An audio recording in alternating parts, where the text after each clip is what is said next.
Imagine spending $200 on a handheld device, traveling halfway across the world, booting up your favorite game in a hotel room, and suddenly a single software crash turns your shiny console into a useless piece of plastic. Sounds like an absolute nightmare, right? Well, that is exactly the massive risk you take with the PlayStation Portal. But wait, before you completely write off this controversial handheld, you need to hear the whole story. Because nearly 2 years after its original release, Sony has quietly transformed the PlayStation Portal. It is no longer just a simple accessory that ties you to your living room. Thanks to a massive new update, you do not even need a PlayStation 5 to use this device anymore. Yes, you heard that right. So, is the PlayStation Portal actually worth your hard-earned cash today? Let us dive deep into the real truth about using this device at home, taking it on international trips, the hidden dangers of remote play, and how unlocking its crazy new cloud gaming features changes everything. When the PlayStation Portal first hit the shelves back in late 2023, the marketing was very specific. Sony designed this purely as a PlayStation 5 streaming device. It was not a standalone console like a Nintendo Switch or Steam Deck. It was a mirror for your main console. You connected it to your PlayStation 5 via remote play, and the dream was to use it seamlessly on your home Wi-Fi. Fast forward to today, and that core feature is still the way most people use it. It allows you to basically stream your massive PlayStation 5 library from anywhere inside your house. This is the ultimate dad station or couch gaming setup. You can jump into a quick game while someone else is watching the main television. If your kids are hogging the big screen to play Minecraft, you can just grab the Portal, kick back, and play something else without causing an argument. Firing up a game like Astrobot is the perfect example. It looks gorgeous, it plays smooth, and it keeps your console easily accessible without dominating the living room. But let us be completely honest. In the early days, the home experience was not always perfect. Many players faced extremely frustrating connection problems. The signal would just randomly drop out.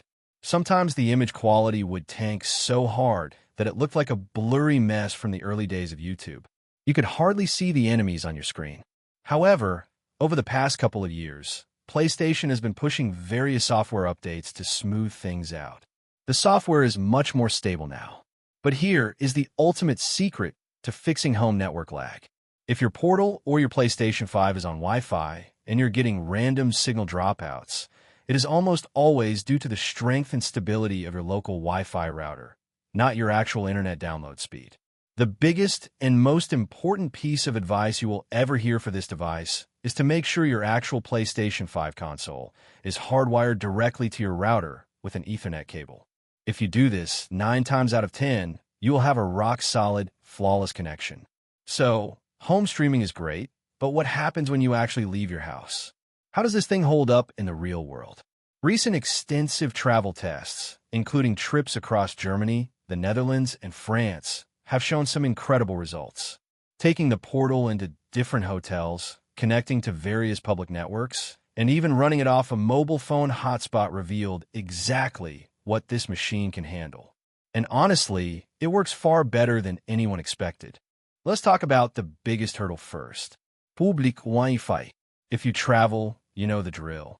When you connect to a hotel network or an airport Wi-Fi, it usually opens a captive portal. This is a web page where you have to click agree to their terms and conditions or enter a room number. Originally, the PlayStation Portal completely failed at this. It literally could not connect because the device does not have a built-in web browser to load those login pages.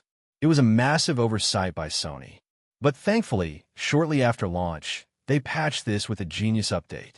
Now, when you try to connect to a hotel Wi-Fi, the Portal screen will pop up with a QR code. You just scan that code with your smartphone, complete the hotel login steps on your phone browser, and boom. It logs your Portal straight into the network. It is incredibly straightforward and fixes the biggest travel headache instantly. Once you get the Portal onto the hotel Wi-Fi, the magic happens. You simply select your home console from the screen. Within about 30 seconds, the Portal reaches across the internet, wakes up your PlayStation 5 sitting in your living room, and puts you right on the dashboard. You must remember that your console at home needs to be left in rest mode for this to work. If it is fully powered off, you're out of luck. But seeing this work in real time is mind-blowing. Imagine sitting in a hotel room in Paris, tapping a screen, and instantly navigating the dashboard of your console located hundreds or thousands of miles away. Sure, remote play is not a brand new concept. We have been able to do this on phones, tablets, and laptops for years. But experiencing it on a dedicated device with the exact shape and feel of a DualSense controller is a totally different, premium experience. The main advantage of doing this is full access to your own personal library. Any game you have installed digitally on your console is ready to go. Grand Theft Auto, Mafia, Gears of War, whatever is on your hard drive is playable. Even the one physical game disc you left sitting in the disk drive can be launched. As for internet speeds required to pull this off, the numbers might surprise you. Testing the Portal on a super fast hotel connection with 120 megabits per second download and 97 upload obviously resulted in flawless gameplay. But what about slower networks? In another test, speeds dropped drastically to just 20 down and 20 up. Amazingly, the Portal still connected and ran games with very little stuttering or lag. Even pushing it to the absolute limit by using a mobile phone hotspot with 80 down and a pathetic 2 megabits per second upload still worked.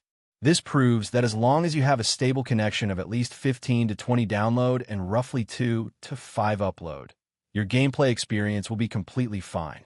Anything higher than that, and you will forget you are even streaming. Games like Cyberpunk 2077 and Spider-Man run brilliantly across borders. But then disaster strikes. This is the horrifying reality of relying entirely on remote play. Imagine you are traveling, your connection is great, and you decide to boot up Gran Turismo 7. You launch the game, but something goes wrong. The game glitches and completely crashes. This crash is so severe that it forces your actual PlayStation 5 back home to shut completely down to protect itself. Suddenly, your Portal goes dark. It says it cannot connect. And because your console at home is now fully powered off and not in rest mode, there is absolutely nothing you can do about it. You cannot wake it up remotely. Unless you have a family member or roommate back home who can physically walk over to the console and push the power button, your gaming session for the rest of your trip is completely over.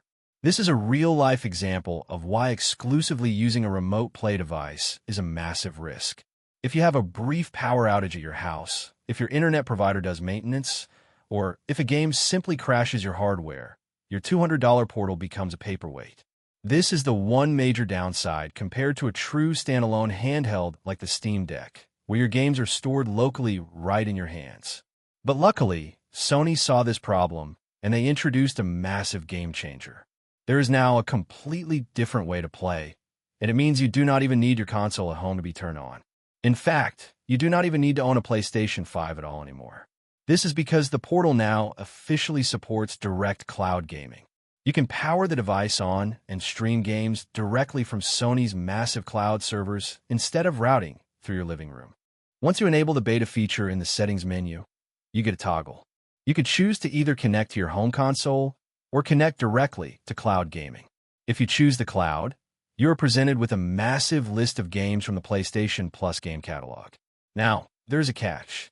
In order to access this magical feature, you absolutely must have an active PlayStation Plus premium subscription. These are not free games. You are paying a monthly fee for the service. But the benefits are unbelievable. If you have played these games before on your console, your cloud save files carry right over. All your progress, your eviled up characters, and your hard-earned trophies are right there. You can pick up exactly where you left off, and it feels seamless. The craziest part about this new cloud gaming feature is the performance. Extensive testing shows that playing via Sony's direct cloud servers often provides a far better, smoother gaming experience than remote playing from your own house. Think about it. When you remote play, your inputs travel to the hotel router, across the internet, to your home router, to your console, back to your router, and all the way back to your hotel. It is a long journey. But with cloud gaming, you are just connecting directly to a massive, highly optimized Sony server farm. Where remote play might drop an occasional frame or have a tiny visual hiccup, cloud gaming is almost completely perfect. Playing intense games like Spider-Man directly from the cloud, while sitting in a foreign country feels like pure magic. Yes, you can do similar things with Xbox Cloud gaming on your phone or PC, but if you're deeply invested in the PlayStation ecosystem and want to keep earning those precious PlayStation trophies, this is the ultimate way to do it. However, cloud gaming on the portal is not without its flaws. There are some serious restrictions you need to know about.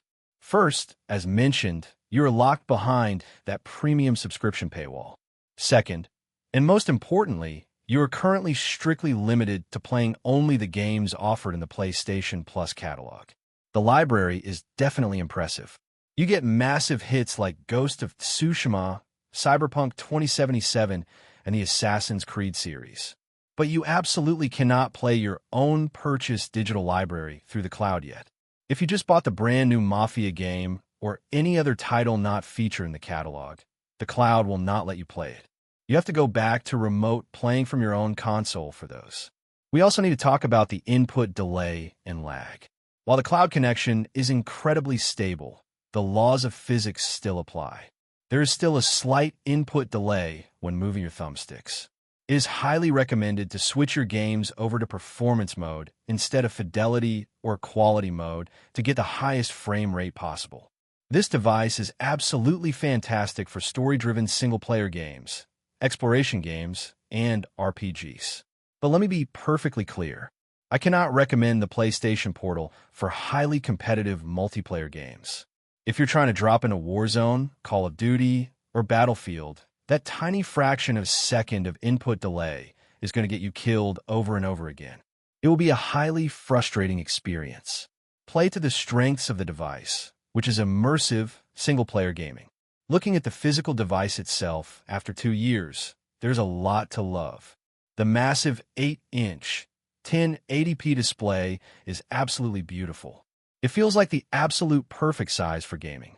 Not too small to read the text, and not too big to hurt your wrists. The controller halves are literal DualSense controller grips. It has the premium haptic feedback and adaptive triggers. It feels incredible to hold for long sessions. The built-in speakers are also surprisingly loud and clear, meaning you do not always have to wear headphones if you're just chilling alone in a room. It remains the absolute best pick-up-and-play device for jumping into a quick session. But there are some frustrating hardware choices that Sony refuses to fix. The biggest complaint is the total lack of standard Bluetooth. You cannot connect your favorite wireless earbuds or your standard gaming headset to this device. Sony locked the audio to their own proprietary PlayStation Link technology. This means you are forced to buy the expensive Pulse Elite headset or the Pulse Explore earbuds if you want wireless sound. It is incredibly anti-consumer. I also strongly believe Sony needs to let us play our fully purchased digital library over the cloud, not just catalog games. Hopefully, a future update unlocks this, because that would turn this device into a truly independent masterpiece. Finally, the most bizarre limitation is that you cannot stream any movies or television shows on this beautiful 8-inch screen. You cannot download a Netflix or YouTube app natively on the portal. And even worse, if you try to open the media apps via remote play on your PlayStation 5, the screen just goes black. Sony blocks it for copyright reasons.